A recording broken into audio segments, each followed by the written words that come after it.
ನಮಸ್ಕಾರ. ಬನ್ನಿ, ಇವತ್ತು ನಾವು ಇತಿಹಾಸದ ಪುಟಗಳನ್ನ ಸ್ವಲ್ಪ ತಿರುವಿ ನೋಡೋಣ. ನಾವು ಹೋಗ್ತಾ ಇರೋದು 12ನೇ ಶತಮಾನದ ಭಾರತಕ್ಕೆ. ಅಲ್ಲಿ ಸಮಾಜದಲ್ಲಿ ಒಂದು ದೊಡ್ಡ ಬದಲಾವಣೆಯನ್ನೇ ತಂದ ಒಬ್ಬ ಪ್ರಮುಖ ವ್ಯಕ್ತಿ ಇದ್ರು. ಅವರೇ ಚನ್ನಬಸವಣ್ಣನವರು. ಅವರ ವಿಚಾರಗಳು ಹೇಗಿದ್ವು, ಏನೆಲ್ಲ ಕ್ರಾಂತಿಯನ್ನ ಮಾಡಿದ್ವು, ಬನ್ನಿ ತಿಳಿಯೋಣ. ಚನ್ನಬಸವಣ್ಣನವರನ್ನ ಒಬ್ಬ ಸಂತ ಅಥವಾ ತತ್ವಜ್ಞಾನಿ ಅಂತ ಪರಿಚಯಿಸೋಕೆ ಮುಂಚೆ ಅವರ ಒಂದು ಬಿರುದನ್ನ ನೋಡೋಣ. ಅದು ದಂಡನಾಯಕ, ಅಂದ್ರೆ ದ ಕಮಾಂಡರ್. ಈ ಪದ ಕೇಳಿದ ತಕ್ಷಣ ನಮ್ಗೆಲ್ಲ ಯುದ್ಧ, ಸೈನ್ಯ ಇದೆಲ್ಲ ನೆನಪಾಗುತ್ತೆ ಅಲ್ವಾ? ಹಾಗಾದ್ರೆ ಯಾವುದ್ರ ದಂಡನಾಯಕ? ಅವರು ಸೇನೆಯನ್ನ ಮುನ್ನಡೆಸ್ತಾ ಇದ್ರಾ? ಇಲ್ಲ, ಖಂಡಿತ ಇಲ್ಲ. ಅವರ ಯುದ್ಧವೇ ಬೇರೆ. ಅದು ಕತ್ತಿ ಕಟಾರಿಗಳಿಂದ ನಡೆಯುವ ಯುದ್ಧ ಆಗಿರಲಿಲ್ಲ. ಬದಲಾಗಿ ಅದು ವಿಚಾರಗಳ ಯುದ್ಧ, ತತ್ವಗಳ ಯುದ್ಧವಾಗಿತ್ತು. ಇದನ್ನ ಸರಿಯಾಗಿ ಅರ್ಥ ಮಾಡ್ಕೋಬೇಕು ಅಂದ್ರೆ ನಾವು ಸ್ವಲ್ಪ ಹಿಂದೆ ಹೋಗ್ಬೇಕು. ಅಂದ್ರೆ 12ನೇ ಶತಮಾನದ ದಕ್ಷಿಣ ಭಾರತಕ್ಕೆ. ಆ ಕಾಲದಲ್ಲಿ ಒಂದು ದೊಡ್ಡ ಬದಲಾವಣೆಯ ಗಾಳಿ ಬೀಸ್ತಾ ಇತ್ತು. ಅಂದಿನ ಸಮಾಜ ತುಂಬಾ ಕಠಿಣವಾದ ಸಾಮಾಜಿಕ, ಧಾರ್ಮಿಕ ನಿಯಮಗಳಿಂದ ಬಂದಿಯಾಗಿತ್ತು. ಅದೇ ಸಮಯದಲ್ಲಿ ಒಂದು ಹೊಸ ಕ್ರಾಂತಿಕಾರಿ ಚಳುವಳಿ ಹುಟ್ಕೊಂಡಿತ್ತು. ಅದೇ ಲಿಂಗಾಯತ ಚಳುವಳಿ. ಹಾಗಾದ್ರೆ ಆ ಕಾಲದಲ್ಲಿದ್ದ ಸಮಸ್ಯೆಗಳೇನು ಒಂದ್ಸಲ ನೋಡೋದಾದ್ರೆ, ಜಾತಿ ವ್ಯವಸ್ಥೆ ಆಳವಾಗಿ ಬೇರೂರಿತ್ತು. ಸಮಾಜದಲ್ಲಿ ಮೇಲು ಕೀಳು ಅನ್ನೋ ಭಾವನೆ ಎಲ್ಲೆಲ್ಲೂ ಇತ್ತು. ಜನಸಾಮಾನ್ಯರಿಗೆ ಅರ್ಥವಾಗದ ಸಂಕೀರ್ಣ ಆಚರಣೆಗಳು, ಮೂಢನಂಬಿಕೆಗಳು ತುಂಬಿ ಹೋಗಿದ್ವು. ವೈದಿಕ ಅಧಿಕಾರವನ್ನ ಯಾರೂ ಪ್ರಶ್ನೆ ಮಾಡೋ ಹಾಗಿರ್ಲಿಲ್ಲ. ಲಿಂಗಾಯತ ಚಳುವಳಿ ಹುಟ್ಕೊಂಡಿದ್ದೇ ಈ ಎಲ್ಲಾ ಕಟ್ಟುಪಾಡುಗಳನ್ನ ಮುರಿಯೋಕೆ. ಈ ಎಲ್ಲಾ ಸಾಮಾಜಿಕ ಬಿಕ್ಕಟ್ಟುಗಳಿಗೆ ಉತ್ತರವಾಗಿ ಹುಟ್ಕೊಂಡಿದ್ದೇ ಈ ಕ್ರಾಂತಿಕಾರಿ ಚಳುವಳಿ, ಲಿಂಗಾಯತ ಚಳುವಳಿ. ಇದು ಬರೀ ಒಂದು ಧಾರ್ಮಿಕ ಸುಧಾರಣೆ ಆಗಿರಲಿಲ್ಲ, ಅದೊಂದು ಸಂಪೂರ್ಣ ಸಾಮಾಜಿಕ ಕ್ರಾಂತಿಯಾಗಿತ್ತು. ಈ ಚಳುವಳಿಯ ಹೃದಯ ಭಾಗದಲ್ಲೇ ಇದ್ದಿದ್ದು ಇಷ್ಟಲಿಂಗ. ಇದೊಂದು ತುಂಬಾನೇ ಸರಳವಾದ, ಆದರೆ ಬಹಳ ಶಕ್ತಿಯುತವಾದ ಪರಿಕಲ್ಪನೆ. ಪ್ರತಿಯೊಬ್ಬರೂ ಇದನ್ನ ಧರಿಸೋ ಮೂಲಕ ದೇವರ ಜೊತೆ ನೇರವಾದ ಸಂಪರ್ಕವನ್ನ ಇಟ್ಕೋಬೋದಿತ್ತು. ಅಂದ್ರೆ ದೇವರನ್ನ ಪೂಜೆ ಮಾಡೋಕೆ ಪೂಜಾರಿಗಳಾಗ್ಲಿ, ಮಧ್ಯವರ್ತಿಗಳಾಗ್ಲಿ ಬೇಕಾಗಿರ್ಲಿಲ್ಲ. ಇನ್ನು ಈ ಚಳುವಳಿಯ ಇನ್ನೊಂದು ಪ್ರಮುಖ ತತ್ವ ಅಂದ್ರೆ ಕಾಯಕ. ಕಾಯಕ ಅಂದ್ರೆ ಕೆಲಸ. ಇದರ ಪ್ರಕಾರ ನಾವು ಮಾಡುವ ಪ್ರತಿಯೊಂದು ಕೆಲಸವೂ ಪವಿತ್ರ. ಕೆಲಸವೇ ಪೂಜೆ.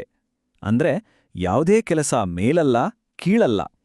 ಇದು ಸಮಾಜದ ಎಲ್ಲಾ ವೃತ್ತಿಗಳಿಗೂ ಒಂದು ಗೌರವವನ್ನ ತಂದುಕೊಡ್ತು. ಜೊತೆಗೆ ಸ್ವಾವಲಂಬನೆಯನ್ನ ಪ್ರೋತ್ಸಾಹಿಸ್ತು. ಕಾಯಕದ ಜೊತೆಗೆ ಬರುವಂತ ಇನ್ನೊಂದು ಅದ್ಭುತವಾದ ತತ್ವ ಅಂದ್ರೆ ದಾಸೋಹ. ಇದರ ಅರ್ಥ, ನಾವು ಕಾಯಕ ಮಾಡಿ ದುಡಿದಿದ್ರಲ್ಲಿ ಸಮಾಜಕ್ಕೆ ನಿಸ್ವಾರ್ಥವಾಗಿ ಹಂಚೋದು. ಇದು ಬರೀ ದಾನ ಅಲ್ಲ, ಇದೊಂದು ಸಾಮಾಜಿಕ ಮತ್ತು ಆಧ್ಯಾತ್ಮಿಕ ಕರ್ತವ್ಯ ಅಂತ ಪರಿಗಣಿಸಲಾಗಿತ್ತು. ಸರಿ, ಈ ಮಹಾನ್ ಚಳುವಳಿಯ ಬಗ್ಗೆ ಮಾತಾಡಿದ್ವಿ. ಹಾಗಾದ್ರೆ ಇದರಲ್ಲಿ ಚನ್ನಬಸವಣ್ಣನವರ ಪಾತ್ರ ಏನು? ಅವರೇ ಈ ಚಳುವಳಿಗೆ ಒಂದು ದೃಢವಾದ ತಾತ್ವಿಕ ಅಡಿಪಾಯವನ್ನ ಒದಗಿಸಿದ ಬೌದ್ಧಿಕ ಶಕ್ತಿ. ಹಾಗಾದ್ರೆ ಈ ದಂಡನಾಯಕನ ಕೈಯಲ್ಲಿದ್ದ ಅಸ್ತ್ರ ಯಾವ್ದು ಗೊತ್ತಾ? ಅದು ಕತ್ತಿ? ಖಂಡಿತ ಅಲ್ಲ.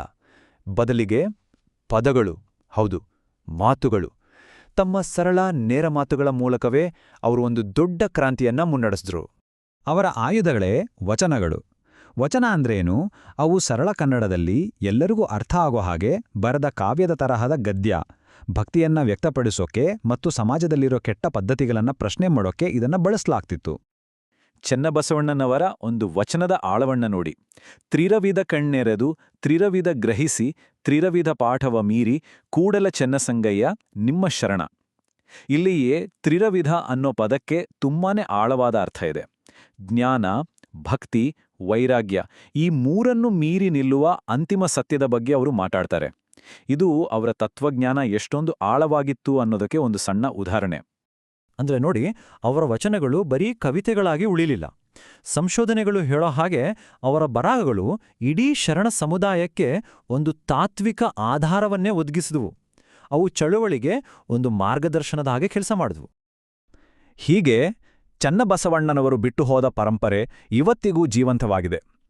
ಅವರು ಕೇವಲ ಒಬ್ಬ ವ್ಯಕ್ತಿಯಾಗಿ ಉಳಿಲಿಲ್ಲ, ಬದಲಾಗಿ ಲಿಂಗಾಯತ ಚಿಂತನೆಯ ಒಂದು ಶಕ್ತಿಶಾಲಿ ಸ್ತಂಭವಾಗಿ ನಿಂತಿದ್ದಾರೆ.